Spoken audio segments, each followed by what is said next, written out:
Alhamdulillah, alhamdulillahillazi arsala rasulahu bil huda wa dinil haq liyuzhirahu ala dini kulli wa kafa billahi syahida. Asyhadu an la ilaha illallah wahdahu la syarikalah wa asyhadu anna Muhammadan abduhu wa rasuluhu la nabiyya ba'da. Allahumma shalli ala Muhammad wa ala alihi wa ashabi ajmain amma ba'du. Pemirsa sekalian, apa amalan utama kita pada waktu-waktu sahur? Ada dua amalan yang harus kita lakukan di bulan Ramadan ini untuk mengisi waktu sahur yang begitu singkat itu, yaitu sekitar 30 menit menjelang azan. Apa itu? Yang pertama adalah makan sahur. Jadi makan sahur pada waktu sahur itu adalah makan sahur yang berkah. Maka perintahnya adalah kita disuruh makan sahur. Makan sahurlah kalian, karena di dalam makan sahur itu ada keberkahan. Itu amalan sunnah yang pertama. Jadi kalau kita makan sahur sebelum waktu itu, misalnya jam setengah 3 atau jam 3 atau jam 4, itu belum makan sahur namanya. Belum makan sahur yang disunnahkan. Karena itu masih makan biasa, sama seperti kita makan jam 7 malam atau jam 8 malam.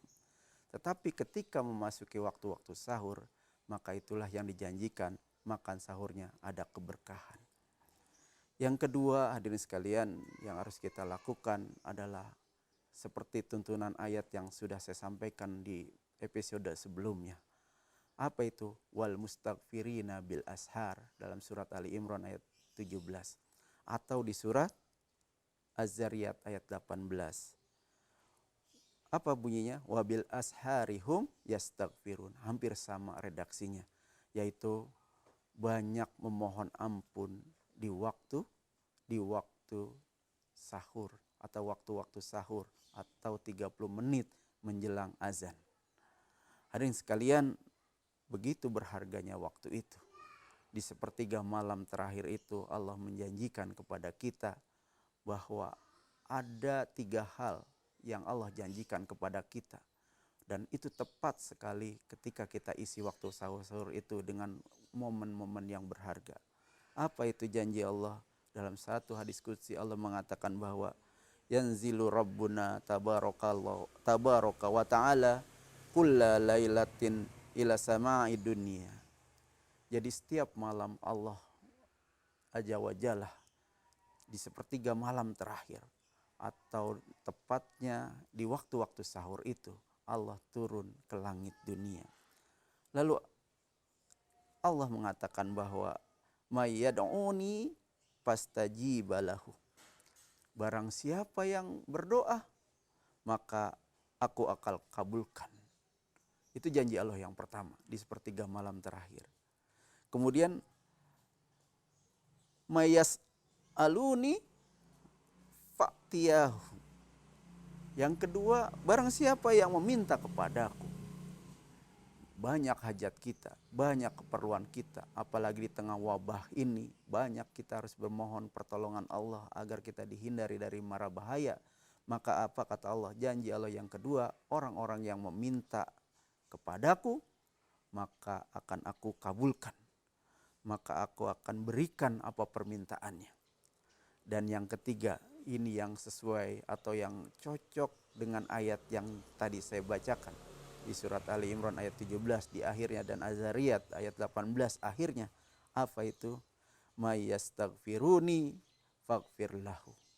Barang siapa yang bermohon ampun kepadaku, maka aku akan ampunkan. Maka begitu berharganya 3 janji Allah dijanjikan kepada kita di sepertiga malam terakhir. Wabil khusus waktu-waktu ashar, waktu-waktu sahur, waktu-waktu yang sangat strategis. Oleh karena itu pemirsa sekalian, mulai sekarang waktu-waktu sahur itu kita manfaatkan. Apalagi di momen Ramadan ini, di mana momen waktu sahur itu menjadi suatu momen yang tidak pernah terlewatkan setiap harinya. Karena kita ada kewajiban untuk makan sahur dan menyiapkan diri untuk melakukan ibadah puasa untuk besok harinya.